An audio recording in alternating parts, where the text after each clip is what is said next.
అడుగంతా ఇలాగ జాగ్రత్తగా లెవెల్ చేసుకుని ఇలా ముళ్ళు వేసుకునండి. ఇలా దీనికి ఇలా జాయింట్ చేసి అతకాలండి. ప్రతి పోము కూడా జాగ్రత్తగా అతకాలండి. ఏ మాత్రం తేడా వచ్చినా సరే మళ్ళీ మొత్తం తగ్గోసి అతకవలసి ఉంటుందండి. చేనేత కార్మికుడు కష్టాలు ఇలా ఉంటాయండి. ఇంకా దీనికి మగ్గాన్ని నేతేసి లెవెల్ చేసి ఇవన్నీ చేసేటోడికి కొంత టైం పడుతుందండి. చేనేత కార్మికుడు కష్టాలు ఇలా ఉంటాయండి. ఇందులో మంది ఏ మాత్రం తేడా వచ్చినా మళ్ళీ తగ్గోసి అతకవలసి ఉంటుందండి. అందుకని ప్రతి ఒక్కరు కూడా దీనికి చాలా జాగ్రత్తగా అతకాలండి. చాలా బాధ్యతగా చాలా జాగ్రత్తగా అతికితేనే కానీ లెవెల్ అవుదండి. ఇది ప్లీజ్ కొంచెం సపోర్ట్ చేయండి.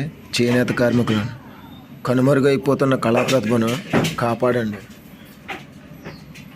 మన వీడియో కనుక మీకు నచ్చినట్టయితే లైక్ చేయండి, షేర్ చేయండి. మీ అభిప్రాయాలని కామెంట్ రూపంలో తెలపండి. Please subscribe. Jai Hind. Thank you for watching. కొంచెం సపోర్ట్ చేయండి చేనేత కార్మికులను. Thank you for watching.